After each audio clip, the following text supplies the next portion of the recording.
আসসালামু আলাইকুম। আবারও সারাদিনের রান্নাবাড়ার একটা ভিডিও নিয়ে আসলাম।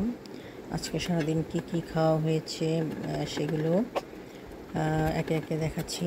এখানে সকালে নাস্তায় প্রথমে রুটি বানিয়েছিলাম। এই রুটিটা আসলে বেশ বড় বড় করে বানানো হয়েছে। এটা হলো গরম পানি করে বানানো হয়নি, এটা কাঁচা আটা রুটি বানানো হয়েছে। তাই এই রুটিটা আরেক রকম একটা টেস্ট লাগে। তা রুটিগুলো ভাজা হয়ে গিয়েছে, এখন ডিম ভেজে নিচ্ছি।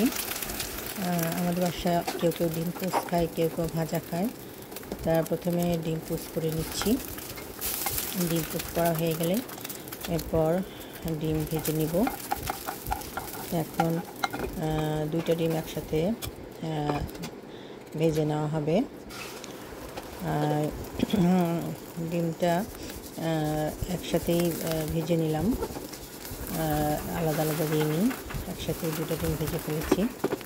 তা এখন আমাদের বাসায় কেউ কেউ পোস্ট খায়, কেউ ভাজা খায়, তো ওইভাবেই করা হয়। ডিমটা ভাজা হয়ে গেলে আর একটু ভাজি করা হয়েছিল সকালে, পেঁপে ভাজি, তাই দিয়ে সবাই নাস্তা করেছে। এরপর নাস্তাটা শেষে এখন দুপুরে রান্নায় চলে যাচ্ছি। দুপুরে রান্না করেছিলাম লাউ শাক, সিম দিয়ে, সাথে ভুনা করা মাছ ছিল। তা এখন লাউ শাকটা কেটে ধুয়ে পরিষ্কার করে সুন্দর করে প্রথমে মশলা কষিয়ে নিয়েছি। নর্মাল যে মশলাটা, পেঁয়াজ ব্রাউন করে ভেজে সেখানে হলুদের গুঁড়া, ধনিয়ার গুঁড়া, জিরা বাটা দিয়ে কাঁচামরিচ দিয়ে মশলা কষিয়ে তার ভিতরে লাউ শাকটা আগে দিয়েছি, দিয়ে পর সিম দিয়ে দিয়েছি। তারপর লাউ শাক থেকে বেশ পানি উঠেছিল, তারপর উল্টিয়ে পাল্টিয়ে নেড়ে চেড়ে লাউ সিম একসাথে ভালো করে কষিয়ে নিয়েছি। তা লাউ সিম ভালো করে কষিয়ে এলে এরপর এখানে ঝোলের পানি দিয়েছি। এখন ঝোলের পানিতে ভালো করে লাউটা সিদ্ধ করে নিয়েছি। লাউটা এবং সিমটা ভালো করে যখন, লাউ শাকটা যখন ভালো করে সিদ্ধ হয়ে গিয়েছে, তখন যে আগে থেকে ভুনা করে রাখা মাছ ছিল, সেই মাছ এখন এই লাউ শাক এবং সিমের উপরে দিয়ে দিব। তা সিম এবং লাউ শাকের এই কম্বিনেশনটা খুবই টেস্টি হয়, এর সাথে একটু আলু দিলে আরও বেশি ভালো হয়।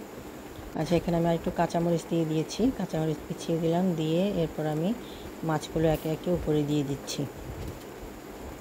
তা মাছ দেওয়ার পরে লাউ শাকটা মাছের সাথে আরও বেশ কিছুটা টাইম সিদ্ধ করা হবে।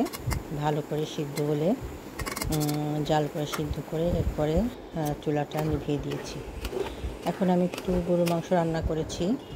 তা গরুর মাংসটা নর্মাল রেসিপি। প্রথমে মশলা কষিয়ে নিয়েছি, পেঁয়াজ বাদামি করে ভেজে সেখানে গরম মশলা দিয়েছি, আদা বাটা, রসুন, জিরা বাটা, হলুদের গুঁড়া, মরিচের গুঁড়া, ধনিয়ার গুঁড়া দিয়েছি বেশি করে, দিয়ে মাংসটা ভালো করে কষিয়ে, মশলাটা ভালো করে কষিয়েছি। মশলাটা ভালো করে কষিয়ে এরপর মাংসটা দিয়ে দিয়েছিলাম।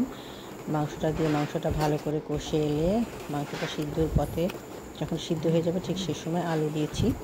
আলু দিয়ে আলুতে দেওয়ার পরে একটু ভাজা ভাজা করে নিয়ে তারপর ঝোলের পানি দিয়েছি। আলু এবং মাংস ভালো করে জাল করে নেড়ে চেড়ে কষিয়ে ঝোল দিয়ে এরপর সিদ্ধ করে অনেকটা টাইম সিদ্ধ করেছি, কারণ গরুর মাংস সিদ্ধ হতে বেশ সময় লাগে। গরুর মাংসটা সিদ্ধ হতে বেশ সময় লাগে, যে কারণে আমি বেশ খানিকটা সময় নিয়ে ভালো করে সিদ্ধ করেছি। এরপর আমি একটু লাল শাক ভাজি করে নিলাম। তারপর এটাই ছিল আমাদের দুপুরে রান্না। এরপর বিকালে নাস্তায় চলে গেলাম। বিকালে নাস্তায় একটু কাবাব ভেজেছিলাম, ডিপ ফ্রিজে কাবাব বানিয়ে রাখা ছিল, সেই বানিয়ে রাখা কাবাবটা ভেজেছি। আর আগের রাত্রে পুডিং বানিয়ে রেখেছিলাম, সেই পুডিংটা এখন কাটলাম, ফ্রিজে ছিল, কেটে এটা সবাইকে পরিবেশন করেছি সন্ধ্যায়। কাবাব পুডিং ছিল আর সাথে কিছু ফল ছিল, ফল কেটে পরিবেশন করেছি।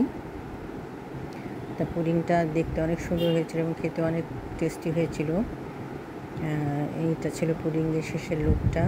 আর ফলের মধ্যে ছিল ড্রাগন ফল কেটেছিলাম আর কিছুটা পেয়ারা কেটেছিলাম। এটাই ছিল সন্ধ্যার নাস্তা। তা আজকে আমাদের রান্নাবান্না এই পর্যন্তই ছিল। আবার নতুন কোনো রান্নার ভিডিও নিয়ে, সারাদিনের রান্না নিয়ে আপনাদের কাছে আবার আসবো। এখনকার মতো খোদা হাফেজ।